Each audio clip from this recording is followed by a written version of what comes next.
a special needs student at Sunbeam missing school because it was often too dangerous to leave the house.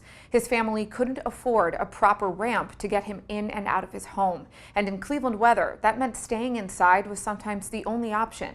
But when one of Cleveland's star athletes heard about this family, he wanted to pitch in and help, proving that sometimes the best gifts don't come under the tree. See how the student's life has changed and why his mother is finally able to sleep at night. Every morning, Victoria Lugo wakes up at 4 a.m. to start taking care of her son Christian. But first, she always checks outside. And on a rainy day like this, Christian and his mom usually can't leave the house. It was a big worry. Sometimes at night, I would have a hard time sleeping, thinking of how I would act the next day with the ramp. I would get up early the next day to see the windows and look at the conditions.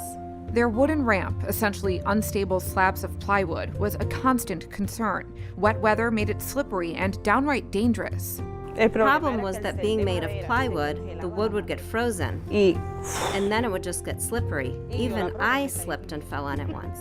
The only way they could make it down was by using the brakes on the wheelchair, but often it meant Christian would have to miss school and even doctor's appointments.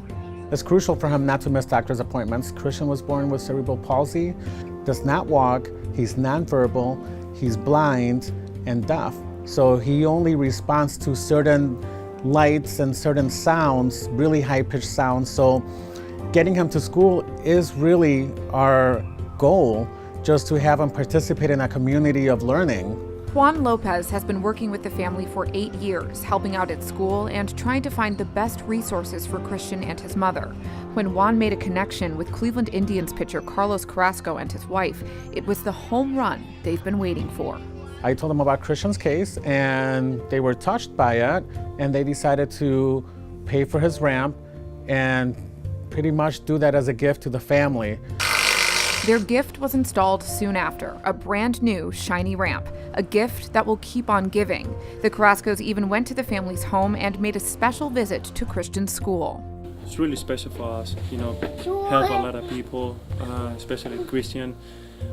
Just coming here to the school and get to see a lot of students here, so it made me feel happy. And Christian's teacher was also overjoyed. Just that somebody cared enough to see my kids for more than somebody in a wheelchair. And they saw him as a human being, as a person who means something. It just means so much. It also means that this rainy day, the very first day with the new ramp, isn't stopping Christian and his mom. He went to school. Everything I do from the heart. It's just natural behavior as a mother, not to get praise. It's just my nature as a mother. What better test than the rain today? I felt extremely happy and extremely safe and extremely grateful for everything. A weight lifted off my shoulders knowing that he can use the ramp and use it in the future. Since the new ramp was installed, Christian's attendance has gone way up. His teacher says it helps him participate more in class, and she notices a big difference. Mr. Lopez calls it a dream come true and a small victory for all students in Christian's condition. He just hopes it might inspire the community to help even more children. For more stories like this, you can visit the CMSD News Bureau website at clevelandmetroschools.org/news. Reporting from the CMSD TV studio, I'm Shannon Kantner.